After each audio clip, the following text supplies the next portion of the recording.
Assalamualaikum warahmatullahi wabarakatuh. Selamat datang kembali di channel Sejarah Umum. Di video kali ini kita akan mengulang kembali sejarah klub sepak bola Indonesia, yaitu Persib Bandung. Sebelum lahir nama Persib, terlebih dahulu berdiri Perserikatan Sepak Bola bernama BIVB, Bandung Indonesia Football Bond, pada sekitar tahun 1923. Yang merupakan salah satu organisasi perjuangan kaum nasionalis pada masa itu, yang diketuai oleh Syamsuddin dan kemudian diteruskan oleh Raden Atot Suryawinata, yang merupakan anak dari pahlawan nasional Raden Dewi Sartika. BIVB menjadi salah satu klub pendiri PSSI pada 1930 bersama Football Bond Indonesia Jakarta VIJ, Perserikatan Sepak Raga Mataram PSM, Fortenlense Football Bond VVB, Madioense Football Bond MVB, Indonesise Football Bond Magelang IVBM, dan Surabajase Indonesise Football Bond SIVB, yang diinisiasi oleh Suratin Sosro Sugondo yang juga menjadi ketua pada masa itu. Nama BIVB kemudian menghilang, namun setelah itu muncul dua organisasi lain yang bernama Persatuan Sepak Bola Indonesia Bandung PSIB dan National Football Bond NVB. Pada tanggal 14 Maret tahun 1933, kedua klub itu sepakat untuk melebur dan lahirlah perkumpulan baru yang bernama Persib. Hingga saat ini, tanggal 14 Maret selalu diperingati sebagai hari lahir Persib Bandung. Persib mengawali juara pada kompetisi tahun 1937 yang diselenggarakan di Solo. Setelah sebelumnya 3 kali tampil sebagai runner-up pada tahun 1933 di Surabaya, 1934 di Bandung, dan 1936 di Solo. Memasuki tahun 1942 di era pendudukan Jepang, nama Persib sempat menghilang seiring dilarangnya perkumpulan sepak bola di tanah air oleh pemerintahan Jepang termasuk PSSI. Dan Jepang mendirikan perkumpulan baru yang menaungi kegiatan olahraga ketika itu yang bernama Rengo Taikukai. Era Perserikatan. Baru pada tahun 1948 nama Persib kembali muncul di kota Bandung dan kompetisi perserikatan kembali digelar untuk pertama kalinya setelah masa kemerdekaan. Dengan performa yang terbilang naik turun, Persib baru bisa merasakan kembali gelar juara pada tahun 1961. Setelah pada laga final mengalahkan Persija Jakarta dengan skor 3-1. Dan mereka ditunjuk oleh PSSI untuk bermain di turnamen Liga Emas Agahan yang berlangsung di Pakistan.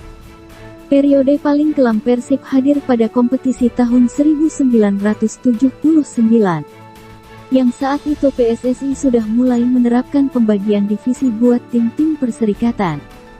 Maung Bandung harus terdegradasi ke divisi 1 setelah pada laga playoff Persib menyerah dari Persiraja Banda Aceh dengan skor 2-1. Hanya 1 tahun bermain di divisi 1.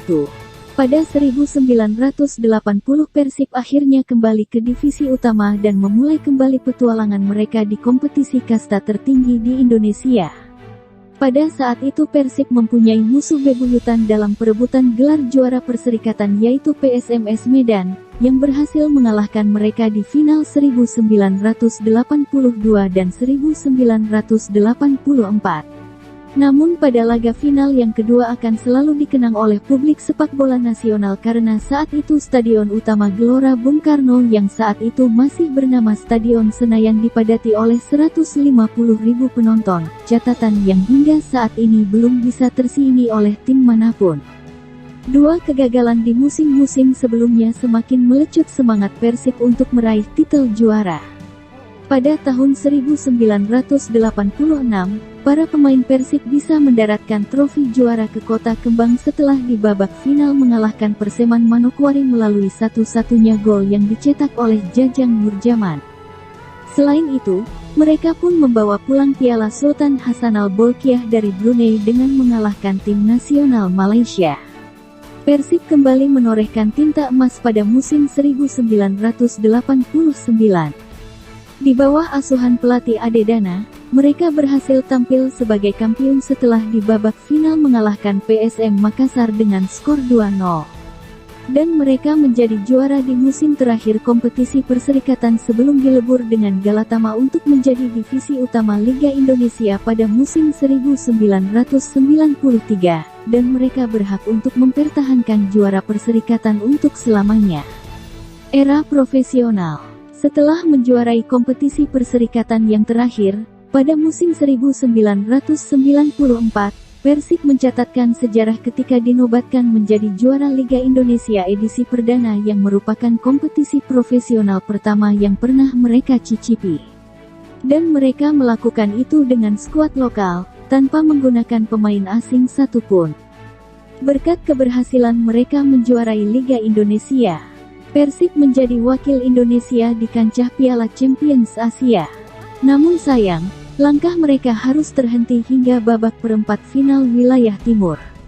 Meski begitu, Persik mendapatkan hiburan karena pelatih mereka Indra Thohir dinobatkan menjadi pelatih terbaik Asia oleh Konfederasi Sepak Bola Asia (AFC).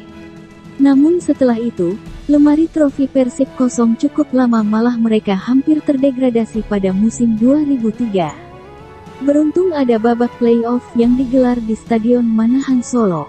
Saat itu, Persik untuk pertama kalinya menggunakan jasa pemain dan pelatih asing dari Polandia. Kehadiran Marek Andrzej Slezjanos, Mariusz Mucharski, Paweł Bocian, Piotr Orlinski dan Maciej Dolega tak mampu mendongkrak performa mereka pada masa itu. Barulah pada musim 2014, Persik mampu menghapus dahaga gelar dengan menghadirkan trofi juara yang mereka idamkan hampir 2 dasawarsa. Setelah mengalahkan Persipura Jayapura melalui adu penalti di Gelora Jakabaring Palembang. Mereka pun menambah koleksi trofi setelah menggondol Piala Presiden edisi perdana pada tahun 2015 saat mengalahkan Sriwijaya FC di babak final dengan skor 2-0. Bobotoh, sebutan untuk pendukung Persik Bandung, tak pernah berhenti untuk menjadi pemain ke-12 bagi klub, mendukung Maung Bandung dalam setiap laga yang mereka lakoni baik saat lagi kandang maupun ketika mereka melawat ke markas lawan. Dengan teknologi yang semakin berkembang sekarang ini, Persik menjadi tim di Indonesia dengan pengikut terbanyak baik itu di Twitter 3,4 juta, Facebook 9,7 juta, maupun Instagram 4,4 juta. Dalam perjalanannya, Persik belum mempunyai stadion yang dibangun oleh biaya klub sendiri, begitu juga dengan tim lain di Indonesia. Mereka selalu menyewa setiap akan melaksanakan pertandingan kandang mereka di Liga.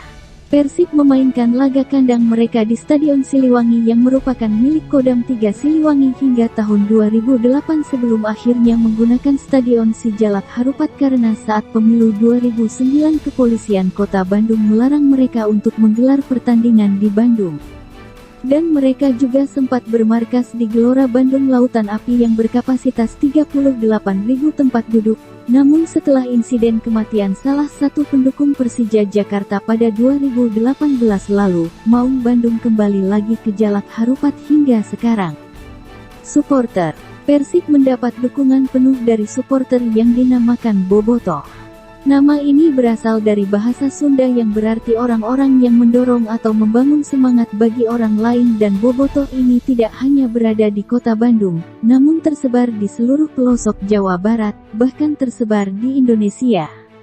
Seiring berjalannya waktu, bermunculan fans klub lainnya yang semakin menyemarakan suasana di stadion.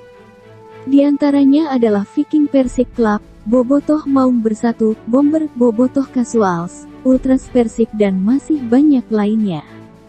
Viking sendiri merupakan kelompok supporter Persik yang paling besar dan mereka menjadi pelopor pertama kelompok supporter di Indonesia. Viking telah berdiri sejak tanggal 17 Juli tahun 1993. Itulah lika-liku sejarah Persik Bandung dari awal sampai sekarang.